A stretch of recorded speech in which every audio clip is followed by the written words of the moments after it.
Hi, എനിക്ക് ഏറ്റവും ഇഷ്ടമുള്ളൊരു സീരീസാണ് കേട്ടോ ജിന്നി ആൻഡ് ജോർജിയ എന്ന് പറഞ്ഞിട്ടുള്ളത്. അതിൽ മാർക്കസ് എന്ന് പറഞ്ഞിട്ടൊരു ക്യാരക്ടറുണ്ട്. പുള്ളിക്കാരനെ കാണാൻ അടിപൊളിയാണ്. പക്ഷേ അതല്ല ഞാൻ പറഞ്ഞ വിഷയം. അതിൽ മാർക്കസിൻ്റെ ക്യാരക്ടർ കടന്നു പോയിക്കൊണ്ടിരിക്കുന്നത് ഡിപ്രഷൻ എന്ന് പറഞ്ഞിട്ടുള്ള ഒരവസ്ഥയാണ്. ഇപ്പോഴത്തെ സീരീസുകളും കാര്യങ്ങളൊക്കെ കൂടുതലല്ല, കുറേയൊക്കെ സീരീസുകൾ ഇപ്പോൾ മെൻ്റൽ ഹെൽത്ത് റിലേറ്റഡ് ആയിട്ടുള്ള ഡിസോർഡേഴ്സിന് എല്ലാത്തിനും അവയർനെസ് കൊടുക്കാനായിട്ട് ട്രൈ ചെയ്യുന്നുണ്ട്. അപ്പോൾ നിങ്ങൾ ഇപ്പോൾ ഡിപ്രഷൻ അനുഭവിക്കുന്ന കുറേ പേർക്കൊക്കെ അത് എൻ്റെ മൂഡ് സ്വിങ്സ് ആണ്, അല്ലെങ്കിൽ ഞാൻ സാഡാണെന്ന് പറഞ്ഞിട്ട് തള്ളിക്കളയുന്ന കുറേ പേര് നമുക്ക് ചുറ്റിലുണ്ട്. അപ്പോൾ ഇവർക്കൊക്കെ ജസ്റ്റ് കണക്ട് ചെയ്യാൻ പറ്റുന്ന, അല്ലെങ്കിൽ ചുറ്റിലുള്ളവർക്ക് അണ്ടർസ്റ്റാൻഡ് ചെയ്യാൻ പറ്റുന്നത്, എൻ്റെ കൂടെ നിൽക്കുന്ന വ്യക്തി കടന്നു പോയിക്കൊണ്ടിരിക്കുന്നത് ഇങ്ങനത്തെ ഒരു അവസ്ഥയാണ്. അതായത് ലോസ് ഓഫ് ഇൻട്രസ്റ്റ്, ഒന്നിനും ചെയ്യാൻ താല്പര്യമില്ല, ഫുഡ് കഴിക്കാൻ താല്പര്യമില്ല, ഉറക്കം കിട്ടുന്നില്ല.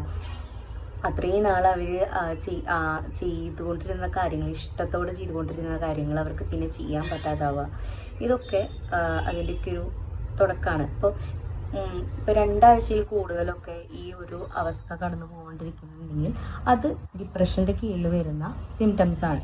അപ്പോൾ ഞാൻ പറഞ്ഞത് എന്താണെന്ന് വെച്ച് കഴിഞ്ഞാൽ, ഇതൊരു സിറ്റുവേഷനിൽ കടന്നു പോകുന്ന ആരെങ്കിലും ഉണ്ടെങ്കിൽ നിങ്ങൾ തീർച്ചയായിട്ടും ഒരു തെറാപ്പിസ്റ്റിനെ സീക്ക് ചെയ്യുക.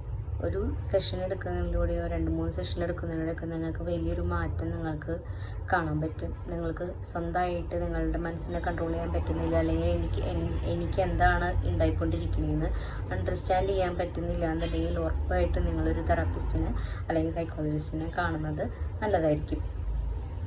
അതുപോലെ ഇപ്പം ഞാൻ ഈ സീരീസിനെ പറ്റി പറഞ്ഞല്ലോ, അതിൽ മാർക്കസിൻ്റെ റോള് മാത്രമല്ല, ജിനി ആയിക്കോട്ടെ സെൽഫ് ഹാം ബിഹേവിയർ ഉള്ളൊരു ക്യാരക്ടറാണ് അതിൽ ചെയ്യുന്നത്. അതുപോലെ ജോർജിയ ചൈൽഡ്ഹുഡ് ട്രോമയിലൂടെ കടന്നു വന്ന് സ്വന്തം കാര്യങ്ങൾ നോക്കാതെ മക്കൾക്ക് വേണ്ടി കുറേ എഫേർട്ട് എടുക്കുക. ആ സീരീസിനെ പറ്റി പറയുകയാണെങ്കിൽ കുറേ ഉണ്ട്. നിങ്ങൾക്ക് താല്പര്യമുണ്ടെങ്കിൽ നിങ്ങൾ കണ്ടാൽ അടിപൊളിയായിരിക്കും. എല്ലാവർക്കും ഇഷ്ടപ്പെടുന്ന പോലത്തെ ഒരു സീരീസ് ആയിരിക്കണം എന്നില്ല, ബട്ട് നല്ലൊരു സീരീസാണ്. അപ്പോൾ മറ്റൊരു വീഡിയോ ആയിട്ട് വീണ്ടും കാണാം. ടാറ്റാ.